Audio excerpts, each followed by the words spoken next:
ہم نے اسے یہاں تک پہنچا دیا، اب ہم اس کے جنازے میں شریک نہیں ہوں گے۔ ہم نہیں چاہتے کہ ہماری قبر میں بھی سانپ بچھو آئے۔ یہ بہت برا بدکار انسان تھا، ہم اس کی نماز جنازہ میں شریک نہیں ہوں گے۔ آپ اس کو یہاں تک لے کر آئے ہیں، آپ جانیں اور اس کی بیوی جانیں۔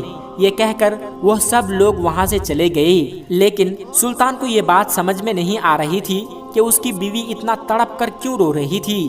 آخر کوئی تو وجہ ہوگی۔ تھوڑی دیر کے بعد جب وہ خاموش ہوئی تو سلطان نے کہا، کیا تم مجھے بتاؤ گی کہ اس کے ساتھ کیا معاملہ ہوا؟ ایک انگور کی بیل کے نیچے اس کی موت ہوئی ہے، کیا وجہ ہے؟ کیا تم بتا سکتی ہو؟ وہ عورت کہنے لگی، میں گواہی دیتی ہوں کہ بے شک یہ نیک لوگوں میں سے تھا۔ اب تو سلطان کو اور زیادہ حیرت ہوئی۔ سلطان نے کہا، ابھی لوگ جو باتیں کر رہے تھے وہ باتیں میں نے بھی سنی ہے، تم نے بھی سنی ہے کہ لوگ اسے کتنا برا بھلا کہہ رہے ہیں۔ یہ شرابی تھا، زانی تھا، عورتوں کے پاس جاتا تھا، ہر رات کسی عورت کے پاس جا کر بدکاری کرتا تھا، پھر یہ شراب بھی پیتا تھا، شراب بیچتا بھی تھا۔ کیا تم نہیں جانتی ہو کہ شراب کا کاروبار کرنا حرام ہے؟ تم کہہ رہی ہو کہ یہ نیک لوگوں میں سے تھا۔ یہ بات سمجھ میں نہیں آ رہی ہے، کیسے ہو سکتا ہے کہ لوگ اس کے بارے میں یہ باتیں کر رہے ہیں اور اس کی میت کو ہاتھ لگانے تک تیار نہیں ہیں؟ تم نے دیکھا کہ لوگ تھوکتے ہوئے جا رہے ہیں اس کی لاش پر۔ بیوی نے کہا، مجھے لوگوں سے یہی توقع ہے، کیونکہ لوگ جو دیکھتے ہیں وہ انہیں نظر آتا ہے۔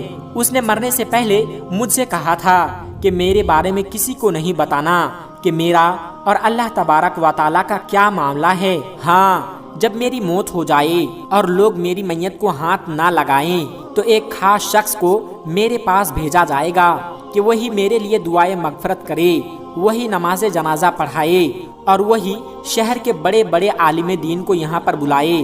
اصل میں حقیقت یہ ہے کہ میرا شوہر ہر روز شراب کھانے میں ضرور جاتا تھا۔ لوگ سمجھتے تھے کہ شراب کا کاروبار کرتا ہے، شراب پیتا بھی ہے، پلاتا بھی ہے، لیکن وہ شراب کھانے اس لیے جاتا تھا کہ جتنا ہو سکے شراب خرید کر گھر لا کر اسے پھینک دیتا۔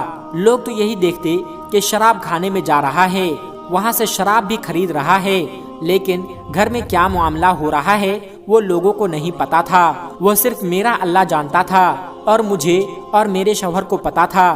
میرا شوہر کہتا تھا، چلو کچھ تو گناہوں کا بوجھ مسلمانوں سے ہلکا ہوا ہے۔ میں شراب کھانے میں گیا ہوں اور اللہ نے مجھے جتنا نوازا ہے اپنے ان پیسوں سے شراب خرید کر لا کر میں نے یہاں پر دفن کر دی ہے۔ کم از کم جتنی شراب یہاں پر دفن ہوئی ہے اتنے لوگ شراب تو نہیں پی سکیں گے۔ اس گناہ کو کم کرنے میں میں کچھ تو کردار ادا کر رہا ہوں۔ بادشاہ نے کہا، وہ بد کردار عورتوں کے پاس جاتا تھا، کیا تمہارا شوہر زانی نہیں تھا؟ عورت نے کہا، ہرگز نہیں، وہ ہرگز زانی نہیں تھا، بلکہ وہ زنا کو پسند نہیں کرتا تھا، وہ اسے حرام مانتا تھا۔ وہ ہر رات ایک بری عورت کے پاس جاتا تھا، وہ اپنے جسم کا سودا کرتی تھی، اور یہاں کے رہنے والے لوگ جو دن کی روشنی میں خود کو بہت شریف ظاہر کرتے ہیں وہ رات میں اس عورت کے پاس جایا کرتے تھے۔ میرا شوہر اس عورت کو پیسے دیتا۔ اللہ نے میرے شوہر کو بہت نوازا تھا، اس کے پاس پیسوں کی کوئی کمی نہیں تھی۔ اس نے اپنے ان پیسوں کو ان عورتوں کو دے کر غلط کام کو چھوڑنے کے لیے مجبور کیا۔ وہ کہتا، اے عورتوں، میں تمہیں پیسے دے رہا ہوں جس کے لیے تم اپنے آپ کو بیچ رہی ہو، تم یہ کام نہ کرو، تم مجھ سے پیسے لے لو اور اپنا دروازہ بند کر لو تاکہ کوئی تمہارے پاس نہ آ سکے۔ میرے شوہر کو اس بدکار عورت کے پاس لوگوں نے آتے جاتے دیکھا۔ لوگ یہی سمجھتے تھے وہ اندر چلا گیا ہے، وہ زنا کر رہا ہے، جبکہ میرا شوہر اس کو بہن بنا کر یہ کہتا، میری بہن، تیرے رزق کا انتظام تو اللہ تبارک و تعالیٰ کرے گا۔ یہ بھائی ہر رات تجھے پیسہ دیتا رہے گا، بس تو اپنے دروازے کو کسی غیر محرم کے لیے، کسی اجنبی شخص کے لیے مت کھولنا۔ عورتوں کو پیسے مل جاتے اور اس رات وہ زنا نہیں کرتی تھی۔ میرا شوہر کہا کرتا تھا، الحمدللہ، آج اس عورت کو اور نوجوان مسلمانوں کو گناہ سے میں نے روک لیا۔ لوگ اس کو ان جگہوں پر آتا جاتا دیکھتے تھے۔ میں اسے کہتی تھی، یاد رکھیں، جس دن آپ کا انتقال ہوگا لوگ نہ آپ کو غسل دیں گے، نہ نماز جنازہ پڑھیں گے، نہ کوئی دفنائے گا تو وہ مسکرا دیتا اور مجھ سے کہتا گھبرا مت، تم خود دیکھنا میرا جنازہ بڑے بڑے علماء کرام اور وقت کے سلطان پڑھیں گے۔ یہ سن کر سلطان رو پڑا اور کہنے لگا سچ کہا تمہارے شوہر نے، میں ہی وہ سلطان ہوں۔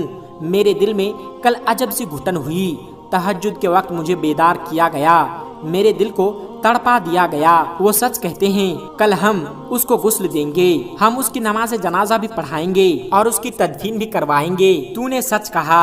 اللہ تبارک و تعالیٰ نے اس کو جو مرتبہ عطا کیا ہے وہ لوگوں کی نظروں سے پوشیدہ ہے، لیکن مجھے ایک بات اور بتا، انگور کی بیل کے نیچے اس کی موت کی ہونے کی وجہ کیا ہے؟ وہ عورت کہنے لگی یہ تو اللہ تبارک و تعالیٰ ہی بہتر جانتا ہے، لیکن جہاں تک مجھے اندازہ ہے اس انسان نے انگور سے بننے والی شراب یعنی حرام چیز کو ختم کیا تو اللہ تبارک و تعالیٰ نے اسے جنت کے انگوروں کے سائے میں دنیا سے اٹھایا ہے۔ یہ سن کر سلطان کے دل پر ہیبت طاری ہو گئی۔ زندگی بھر لوگ جس کو برا بھلا کہتے تھے، اللہ تبارک و تعالیٰ نے اس کی موت کو کتنا خوبصورت بنا دیا ہے۔ خصوصی طور پر شہر کے سب سے معزز لوگوں کو اس کے جنازے میں شرکت کے لیے بلایا گیا۔ سب سے بڑی بات تھی کہ سلطان کے دل میں یہ بات پیدا کی گئی، وہ بھی تہجد کے وقت جب اللہ تبارک و تعالیٰ اپنے بندے کے بہت قریب ہوتا ہے، وہی لوگ جو اس کو سنتے ہوئے جا رہے تھے پلٹ کر آئے اور نماز جنازہ میں شریک ہوئے۔ ظاہری طور پر اپنی آنکھوں سے اسے برائیوں میں ملوث دیکھنے والے آج نادم تھے، ہم تو اس کو زندگی بھر برا بھلا کہتے رہے، اور جب اس کی نماز جنازہ کا وقت آیا تو بادشاہ وقت تمام اولیاء کرام اور علماء کرام یعنی جتنے خاص لوگ تھے وہ پڑھوا بھی رہے تھے۔ نماز جنازہ سے فارغ ہو کر سلطان اپنے محل واپس آ چکا تھا۔ جب وہ سونے لگا تو سوتے سوتے اسے ایسا خواب نظر آیا، یعنی نہ وہ سو رہا تھا نہ جاگ رہا تھا۔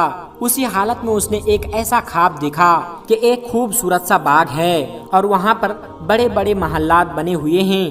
وہی نیک بندہ خوبصورت سا لباس پہنے ہوئے سلطان کے پاس آ کر سلطان کا شکریہ ادا کر رہا ہے۔ آپ اگر نیک نہ ہوتے تو اللہ تبارک و تعالیٰ آپ کو میرے بارے میں کبھی نہ بتاتا۔ آپ ہی کے سبب سے اللہ تبارک و تعالیٰ نے مجھے لوگوں کے سامنے لا کر ان پر ظاہر کر دیا۔ بظاہر تمہارے آگے اگر کوئی شخص ایسا کام کر رہا ہے جو کہ حرام ہے، لیکن اللہ تبارک و تعالیٰ جانتا ہے کہ کیا وہ سچ میں حرام کام کر رہا ہے یا پھر حرام کام سے لوگوں کو بچا رہا ہے، آپ کا بہت بہت شکریہ۔ یہ کہہ کر اللہ کا وہ نیک بندہ غائب ہو گیا۔ دوستو، امید کرتے ہیں کہ آج کی ہماری یہ ویڈیو آپ کو ضرور پسند آئی ہوگی۔ اس ویڈیو کے بارے میں آپ کی کیا رائے ہے کمنٹ باکس میں جا کر ضرور کمنٹ کریں، اور ہمیشہ کی طرح آپ سے گزارش ہے کہ اس ویڈیو کو اپنے دوست و احباب کے ساتھ زیادہ سے زیادہ شیئر کریں تاکہ ہماری سوچ بھی ہماری فکر بھی بدل سکے۔ کبھی کبھی آنکھوں کا دیکھا بھی غلط ہوتا ہے۔ آج کی کہانی سے ہم نے سیکھا ایک بندہ بظاہر لوگوں کے سامنے بہت برا گناہگار سیاہ کار تھا، لیکن اس کا گناہوں میں ملوث حقیقت میں اللہ تبارک و تعالیٰ کے بندے بندیوں کو گناہوں سے بچانے کے لیے تھا، ان کی آخرت کو سنوارنے کے لیے تھا۔ اللہ تبارک و تعالیٰ ایسی کہانیوں سے ہم سب کو سبق حاصل کرنے کی، اپنے آپ کو سنوارنے کی، سدھارنے کی توفیق عطا کرے۔ آمین ثم آمین۔ دوستو، آج کی کہانی میں بس اتنا ہی۔